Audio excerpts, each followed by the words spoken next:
Roselle, tanaman berpotensi dan menguntungkan.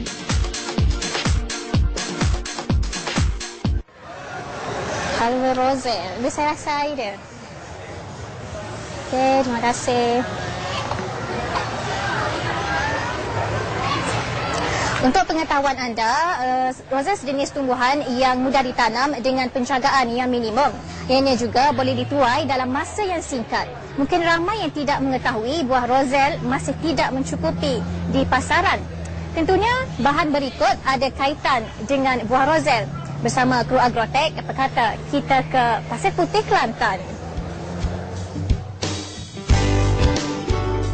Dikenali sebagai Hibiscus sadarifa L dalam bidang etnobotani, buah Roselle boleh diproses menjadi produk nilai tambah seperti sos, cordial, jus, halwa dan banyak lagi produk berasaskannya. Malah di negara seperti India, Afrika dan Meksiko, sisa perahannya dijadikan sebagai makanan ternakan. Roselle merupakan antara jenis tumbuh-tumbuhan yang mampu menyumbang pendapatan lumayan kepada pengusahanya dengan penghasilan pelbagai jenis produk berasaskan Roselle di pasaran.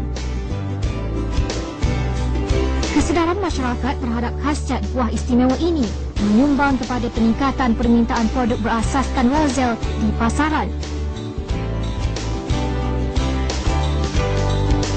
Kejayaan syarikat RMZ Products Sdn Bhd merupakan satu contoh betapa produk Roselle ini mempunyai pasaran yang luas.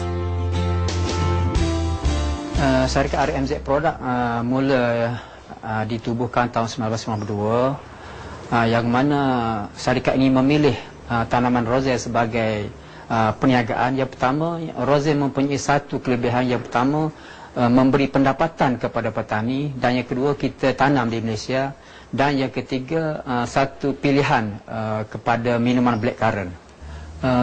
Berkala buah Roselle sekarang ni kita ada sedikit masalah. Oleh sebab itulah saya show kepada farmer supaya menggalakkan petani-petani untuk tanaman Roselle ni, buatlah tanaman Roselle secara komersial, supaya pengusaha macam saya ni boleh menampung bekalan untuk kita buat pasaran. Oleh itu saya show kepada farmer supaya gabungkan tenaga kepada petani supaya menggalakkan tanaman Roselle ni secara lebih luas lagi untuk pasaran kita di Malaysia maupun untuk pasaran ekspor. Kemahiran penyediaan benih menjadi perkara asas yang perlu dimiliki setiap usahawan tani yang mahu menanam tanaman jenis ini. Tempoh kritikal tanaman Roselle ini ialah semasa berada di tapak semaian benih. Anak benih yang baik perlu dikenal pasti sebelum dipindah ke ladang. Syarikat ini mendapatkan buah Roselle daripada usahawan tani di sekitar negeri Kelantan yang banyak mengusahakan tanaman ini.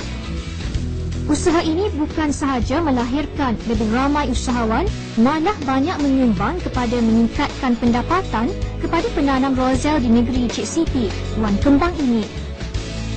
Oleh kerana penjagaannya yang mudah, projek tanaman Roselle ini bukan sahaja boleh menarik golongan muda, malah warga emas juga terpanggil untuk menceburkan diri dalam penanaman secara ladang kontrak, membekalkan Roselle kepada syarikat milik penuh Bumi Putera ini. Dari aspek kesihatan, ternyata Roselle mempunyai manfaat untuk pencegahan penyakit. Hasil penyelidikan balita semalam, bunga Roselle merah yang berkelopak tebal bukan sahaja berguna untuk mencegah penyakit kanser dan radang, malah melancarkan peredaran darah dan juga melancarkan proses perkumuhan. Bunga Roselle terutama yang berkelopak bunga tebal, iaitu Roselle merah, mengandungi vitamin C, vitamin A dan asid amino yang diperlukan tubuh manusia. 18 daripada asid amino yang diperlukan oleh tubuh manusia terdapat dalam kelopak bunga Roselle, termasuk arginin dan lignin yang berperanan dalam proses peremajaan sel tubuh. Selain itu, Roselle juga mengandungi protein dan kalsium. Kelopak bunga Roselle boleh dimakan segar, juga dijadikan minuman. Maka tidak hairanlah sekiranya Roselle kini menjadi saingan kepada produk berasaskan blackcurrant. Bahagian Roselle yang boleh digunakan ialah bunga, daun dan biji. Gossypeptin, antosianin dan glucoside-hydisin merupakan bahan penting yang terkandung dalam kelopak bunga roselle, memberi kesan diuretik dan fluoretik, memperlancar peredaran darah, mencegah tekanan darah tinggi serta berfungsi sebagai tonik.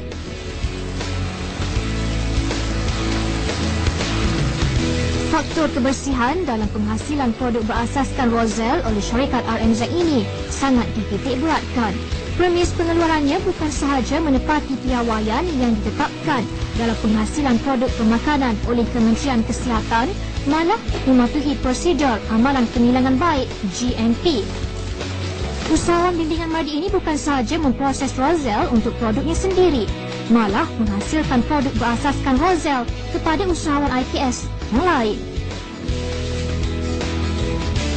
Buah-buah roselle siap dicuci yang sudah diasingkan biji daripada kelopak bunganya atau calyx disimpan dalam bilik sejuk bagi memastikan bekalan bahan asas ini tidak terputus. Kekurangan bekalan roselle ini sebenarnya bukan disebabkan tanaman ini semakin kurang, malah penggunaannya yang semakin meningkat walaupun banyak ladang-ladang kontrak diusahakan farma. Bekalan roselle diperolehi bukan sahaja daripada sekitar negeri Kelantan, malah buah-buah roselle daripada negeri-negeri lain seperti Perak, Johor dan Terengganu juga turut dibeli oleh usahawan ini sebagai langkah meningkatkan stok simpanannya bagi mengimbangi keperluan pengeluarannya yang semakin meningkat. Potensi tanaman roselle di pasaran kini sewajarnya dilihat sebagai peluang yang mesti direbut oleh usahawan tani hari ini. Pengiktirafan yang diterima syarikat ini daripada pelbagai agensi membuktikan roselle merupakan tanaman yang mampu pergi jauh dalam sektor pertanian. Dalam episod akan datang, Agrotech akan memaparkan dengan lebih terperinci teknik menanam roselle sehingga ianya menjadi produk. Diharapkan paparan sebentar tadi dapat memberikan input dan juga maklumat berguna buat anda penonton setia Agrotech. Dan sekiranya anda mempunyai sebaran cadangan ataupun komen yang ingin dikongsikan bersama, hantarkan